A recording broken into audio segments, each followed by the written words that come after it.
2015 ते पुढील 5 ते 6 वर्ष म्हणजे अगदी त्या लॉकडाऊनच्या आधीच्या काळापर्यंत आपण सोमवार आणि मंगळवारची वाट बघायचो. त्याच्या मागचं सर्वात मोठं कारण काय होतं तर चला हवा येऊ द्या हा शो.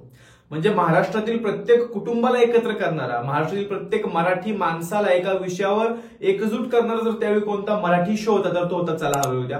पण आता हाच लोकप्रिय शो बंद पडलेला आहे. यामागचं नेमकं कारण काय विषयावर आपण आज या व्हिडिओमध्ये बोलणार आहोत. आणि अशाच नवीन नवीन आणि महत्वाच्या विषयांवर आपण आपल्या मराठी भाषेत त्या चॅनलवर नेहमीच बोलत असतो. त्यामुळे चॅनलवर नवीन असाल तर चॅनलला नक्की सबस्क्राईब करा आणि हा व्हिडिओ शेवटपर्यंत नक्की बघा. जय शिवराय, मी अनुपम अंकुश कुंभार. एक मराठी माणूस 2014ला फू बाय फू हा शो बंद करून किंवा त्याला रिप्लेस करून निलेश साबळेंनी चला हवा येऊ द्या हा कार्यक्रम चालू केला. या कार्यक्रमामध्ये विनोद तर व्हायचेच पण त्यासोबतच मराठी सिनेसृष्टीमधील किंवा नंतर तर बॉलिवूड मधील देखील अनेक चित्रपट इथं येऊन त्यांचं प्रमोशन करायचे. आणि जसं मी सुरुवातीला सांगितलं, मराठी लोकांना तुम्हाला आम्हाला हा शो इतका आवडायचा की कधी एकदा ते सोमवार मंगळवार येते रात्री 9:30 वाजता आम्ही चला हवा येऊ द्या बघायला बसतोय असं व्हायचं. निलेश साबळे, भाऊ कदम, भारत गणेशपुरे, सागर कारंडे, कुशल बद्रिके, श्रेया बुगडे हे एक असे कलाकार ज्या कलाकारांना चला हवा येऊ द्यानं खूप जास्त मोठं केलं. आणि जर तुम्हाला आठवत असेल तर चला हवा येऊ द्या मधले छोटे छोटे ज्या गोष्टी होत्या लोकांना खूप आवडायचं. म्हणजे ते सागर कारंडेचं पत्र वाचून असू दे, आमच्या वर्गातली काही पोरं शाळेत जेवढ्या पैशाचे चॉकलेट खातात ना तेवढे पैसे पण माझ्या प्राध्यापक असलेल्या बापाला पगारात पण मिळत नाहीत.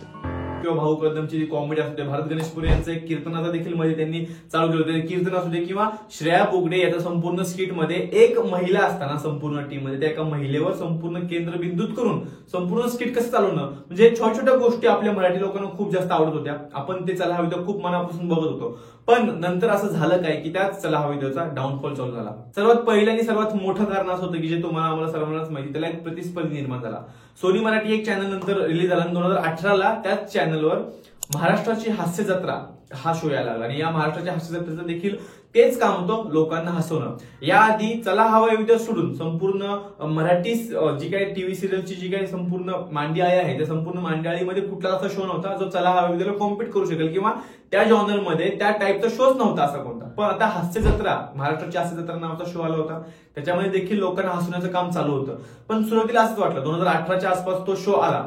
सुरुवातीला 1-2 वर्ष असंच वाटलं 18-19ला की हा शो नवीन आहे आणि हा शो इतक्या मोठ्या शोला टक्कर देऊ शकत नाही. म्हणजे चला हवा येऊ द्या समोर या शोचा काही टिकाव लागणं शक्य नाही. पण तसं अजिबात झालं नाही. कोविडच्या काळामध्ये महाराष्ट्राची हास्य जत्रांनी जो काही त्यांचा वेग पकडला, जो काही त्यांची प्रसिद्धी पकडली, त्याच्यामध्ये कुठे ना कुठे चला हवा येऊ द्या झाकत गेला असं आपल्याला दिसून आलं. आता महाराष्ट्राची हास्य जत्रा याच्या यशामागे कुणाचा हातभार असेल तर ते समीर चौगुले, गौरव मोरे, प्राजक्ता माळी यांच्यासारख्या कलाकारांचा. त्यांच्यासारख्या कॉमिक्स टायमिंगमुळे किंवा त्यांच्या संपूर्ण त्या ऍक्टिंगमुळे, त्यांच्या संपूर्ण त्या कलेमुळे महाराष्ट्राची हास्य जत्रा चला हवा येऊ द्याला कधीच मागे सोडून पुढे निघून गेली होती. आता यामध्ये चला हवा येऊ द्याचं चुकलं काय तर त्यांनी तेच रिपीट जोक्स आपल्याला असं वाटत होते म्हणजे हेच किती वेळा बघायचं वगैरे असं अनेक लोक म्हणत होते. अगदी निलेश साबळेने एका इंटरव्ह्यू मध्ये सांगितलं की लोक असं फक्त बोलत राहतात पण आम्हाला समोरून तोंडावर कोण असं बोललेलं नाही की तेच बघतोय आम्ही, बोर वगैरे होते. पण असं नाहीये.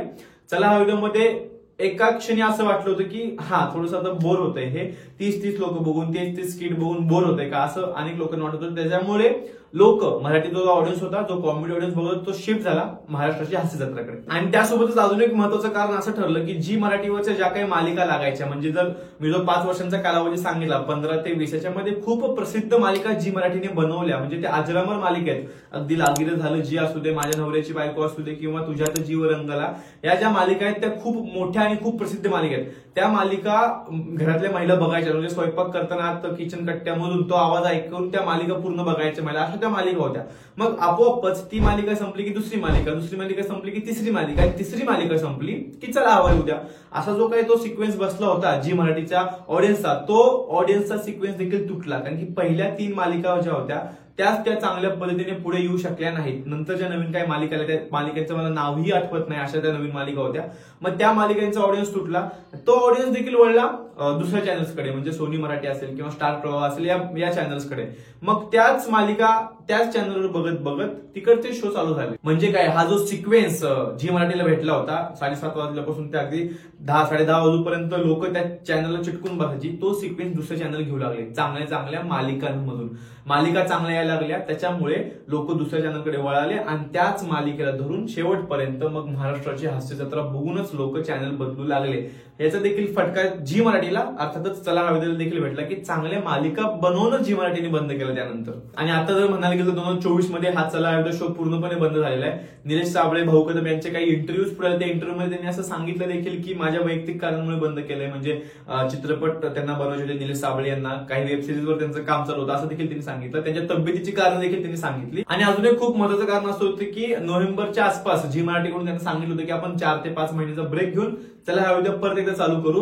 पण त्या ब्रेकमध्ये त्यांना तेवढी शाश्वत वाटली नाही की परत चालू तरी होईल का कार्यक्रम, किंवा या 4 ते 5 महिन्यांमध्ये या कलाकारांनी करायचं काय, किंवा ह्या कलाकार जर एकदा विभागले गेले तर ते कलाकार परत एकत्र येतील का, अशा अनेक प्रश्न निलेश साबळेंच्या मनात होते. त्यामुळे सर्वप्रथम निलेश साबळेंनी हा चला उद्या कार्यक्रम सोडला आणि त्यानंतर आता 2024 मध्ये म्हणजे आता तर तो कार्यक्रम बंद झालेला आहे पूर्णतः चला उद्या.